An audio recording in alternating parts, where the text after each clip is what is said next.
Kasaragod ചെറുവത്തൂരിൽ 4 kilo വ്യാജ സ്വർണവുമായി യുവാക്കൾ പിടിയിൽ. കർണാടക മാണ്ഡ്യ സ്വദേശികളാണ് പിടിയിലായത്.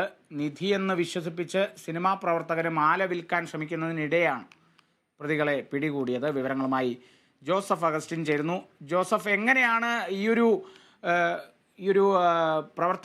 ഒരു കുറ്റവാളികളിലേക്ക് പോലീസ് പെട്ടെന്ന് എത്തുന്നത്? കാരണം ആദ്യഘട്ടത്തിൽ പെട്ടെന്ന് ഇതൊരു തട്ടിപ്പിനിരയാക്കപ്പെടുകയായിരുന്നു. ഈ തട്ടിപ്പിനിരയായ ആൾ തന്നെയാണോ ഇത്തരത്തിൽ ഒരു സംശയം പ്രകടിപ്പിച്ച് പിന്നീട് പോലീസിലേക്കൊക്കെ എത്തുന്നത്? കാളിദാസ് അല്പസമയം മുമ്പാണ് ചെറുവത്തൂരിൽ നിന്ന് ഈ കർണാടക സ്വദേശികളായ ധർമ്മയെയും ശ്യാംലാലിനെയും ഇയാളുടെ ഭാര്യയെയും പോലീസ് പിടികൂടുന്നത്. മണ്ണിനടിയിൽ നിന്ന് ലഭിച്ച നിധിയാണ് എന്ന് പറഞ്ഞാണ് ഇവർ ഒരു സിനിമാ പ്രവർത്തകന് ഈ സ്വർണമാല വിൽക്കാൻ ശ്രമിച്ചത്. 4 കിലോയോളം തൂക്കം വരുന്ന സ്വർണമാല എന്നാണ് ഇയാൾ സിനിമാ പ്രവർത്തകനെ വിശ്വസിപ്പിച്ചത്. തുടർന്ന് ഈ സിനിമാ പ്രവർത്തകൻ തന്നെയാണ് ജില്ലാ പോലീസ് മേധാവിക്ക് ഇതുമായി ബന്ധപ്പെട്ട രഹസ്യം കൈമാറുന്നത്. പിന്നെ ജില്ലാ പോലീസ് മേധാവിയുടെ നേതൃത്വത്തിൽ ഒരു പ്രത്യേക സ്ക്വാഡ് രൂപീകരിക്കുകയായിരുന്നു. നിലവിൽ ഇവർ നീലേശ്വരം ഭാഗത്ത് പൂക്കച്ചവടം ചെയ്യുന്നവരാണ് ഈ 3 പേരും. നീലേശ്വരത്ത് തന്നെ ഇത്തരത്തിൽ വാടക ക്വാർട്ടേഴ്സിലാണ് താമസിക്കുന്നത്. അങ്ങനെ ഈ പോലീസിന്റെ സ്ക്വാഡ് ഉദ്യോഗസ്ഥർ ആരോഗ്യ പ്രവർത്തകർ എന്ന വ്യാജേനയാണ് ഇവരുടെ താമസ സ്ഥലത്തെത്തി പരിശോധന നടത്തിയത്. ഈ പരിശോധന നടത്തിയപ്പോഴാണ് ഇത്തരത്തിൽ വ്യാജ സ്വർണം കണ്ടെത്തിയത്. അതായത് ചെമ്പിന് മുകളിൽ സ്വർണം പൂശിയ നിലയിലായിരുന്നു അത്. അതിവിദഗ്ധമായാണ് ഇത്തരത്തിൽ ഈ സ്വർണമാല ഉണ്ടാക്കിയതെന്നാണ് പോലീസ് ആദ്യഘട്ടത്തിൽ വിശദീകരിക്കുന്നത്. എന്തായാലും ഇവരെ ഇപ്പോൾ പിടിയിലായിട്ടുണ്ട്. കേരളത്തിൽ സമാന രീതിയിൽ ഇവർ കുറ്റകൃത്യം ചെയ്തിട്ടുണ്ടോ എന്നോ അടക്കമുള്ള കാര്യങ്ങൾ പോലീസ് ഇപ്പോൾ പരിശോധിച്ച് വരികയാണ്. കാരണം പോലീസ് പറയുന്ന ഒരു പ്രധാനപ്പെട്ട കാര്യം, അതായത് ഈ മാല നിർമ്മാണത്തിൽ, അതായത് സ്വർണം എന്ന് തന്നെ തോന്നിക്കുന്ന രീതിയിലുള്ള ഒരു നിർമ്മിതിയാണിത്. അതുകൊണ്ട് തന്നെ ഇത്തരത്തിൽ ഈ സംഘം ഇതിനു മുമ്പും വ്യാപകമായി തട്ടിപ്പ് നടത്തിയിരിക്കാമെന്നൊരു സൂചനയാണ് പോലീസിന്റെ ഭാഗത്തുനിന്നുണ്ടാകുന്നത്. മണ്ണ് നീക്കം ചെയ്യുന്നതിനിടെയാണ് ഇത്തരത്തിൽ സ്വർണമാല ലഭിച്ചതെന്നാണ് ഇവർ ആദ്യഘട്ടത്തിൽ പോലീസിനോട് വിശദീകരിച്ചിരിക്കുന്നത്. എന്തായാലും അന്വേഷണം പുരോഗമിച്ചിട്ടുണ്ട്. കർണാടക സ്വദേശികളാണ് പിടിയിലായിട്ടുള്ളത്. ജില്ലാ പോലീസ് മേധാവിയുടെ പ്രത്യേക നിർദ്ദേശപ്രകാരം നടത്തിയ പരിശോധനയിലാണ് ഇവർ വലയിലായിട്ടുള്ളത്. ചന്ദേര പോലീസ് ഇവർ കസ്റ്റഡിയിൽ എടുത്ത് കൂടുതൽ ചോദ്യം ചെയ്യുകയാണ്. കാളിദാസ്.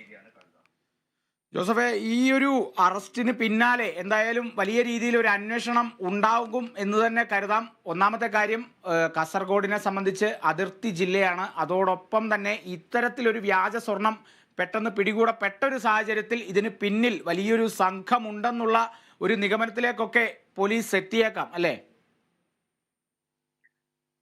തീർച്ചയായും കാളിദാസ്, ഇത്തരത്തിൽ വ്യാജ സ്വർണവുമായി ബന്ധപ്പെട്ട് അല്ലെങ്കിൽ കഴിഞ്ഞ ദിവസങ്ങളിലൊക്കെ നിധിവേട്ടയുമായി ബന്ധപ്പെട്ട് നിരവധി വാർത്തകൾ കാസർഗോഡ് ജില്ലയിൽ നിന്ന് വന്നതാണ്. അതുപോലെ തന്നെ ഈ സ്വർണം ഉപയോഗിച്ചുള്ള തട്ടിപ്പുകൾ കാസർഗോഡ് ജില്ലയിൽ വ്യാപകമാണ്.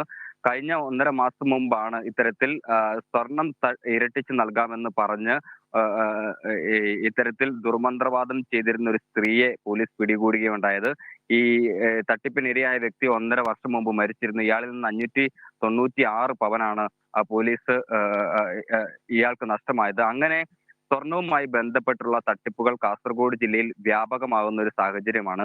ഇതിനെല്ലാം ഒരു ഘടകം, പ്രധാനമായി ഒരു ഘടകം പ്രവർത്തിക്കുന്നത്, അതായത് കർണാടക കേന്ദ്രീകരിച്ചുള്ള ഒരു അവിശുദ്ധ കൂട്ടുകെട്ട് ഈ പ്രതികൾക്ക് പല സമയങ്ങളിലും ലഭിക്കുന്നു എന്നുള്ളതാണ് ഏറ്റവും പ്രധാനപ്പെട്ടത്. അതായത് സ്വർണം ഇത്തരത്തിൽ കേരളത്തിൽ നിന്നോ അല്ലെങ്കിൽ മറ്റു പ്രദേശങ്ങളിൽ നിന്നോ മോഷ്ടിക്കപ്പെടുകയാണെങ്കിൽ, അവരുടെ കൈവശമുണ്ടെങ്കിൽ, കർണാടകയുമായി ബന്ധപ്പെടുകയാണെങ്കിൽ ചെറിയ പൈസയ്ക്ക് ഇവർക്ക് ഈ സ്വർണം നൽകുവാനും കടകളിൽ വിറ്റഴിക്കാനും കഴിയുന്ന ഒരു സാഹചര്യമുണ്ട്. മാത്രമല്ല, കിട്ടുന്ന സ്വർണങ്ങൾ ഇത്തരത്തിൽ മറ്റു ഉരുപ്പടികളാക്കി മാറ്റുന്നതിനും ഇവർക്ക് കർണാടക കേന്ദ്രീകരിച്ച്, അതായത് അതിർത്തി പ്രദേശങ്ങൾ കേന്ദ്രീകരിച്ച് വൻ ലോബി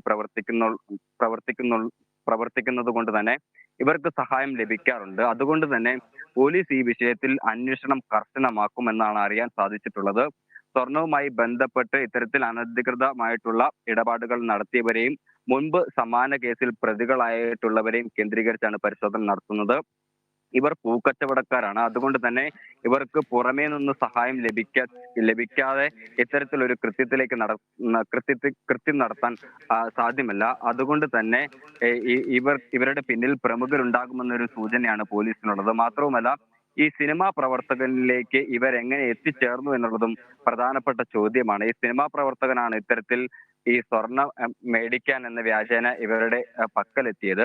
അങ്ങനെ ഈ സിനിമാ പ്രവർത്തകർക്കിടയിൽ ഇത്തരത്തിൽ സ്വർണം വിൽക്കുന്ന സംഘത്തിലെ പ്രധാനപ്പെട്ട കണ്ണികളാണോ, അല്ലെങ്കിൽ ഇവർ മറ്റേതേലും മധ്യസ്ഥരാണോ എന്നുള്ള കാര്യങ്ങളൊക്കെ പോലീസ് ഇനി പരിശോധിക്കേണ്ടിയിരിക്കുന്നു.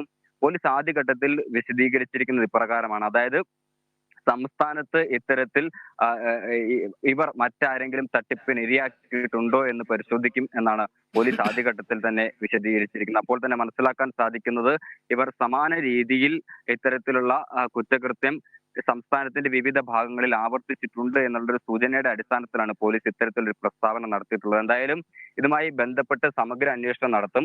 കേരള കർണാടക അതിർത്തിയോട് ചേർന്ന് ഇത്തരത്തിൽ ഉള്ള പ്രവർത്തനങ്ങളിൽ മുഴുകിയിട്ടുള്ളവർ ഉണ്ട് എന്നുള്ളതാണ് യാഥാർത്ഥ്യം. ഇവരിലേക്കും വിരൽ ചൂണ്ടുന്നതാണ് ഇന്നത്തെ സംഭവം എന്ന് തന്നെയാണ് പോലീസ് വിശ്വസിക്കുന്നതും ആ തരത്തിലാണ് അന്വേഷണം പുരോഗമിക്കുന്നതും.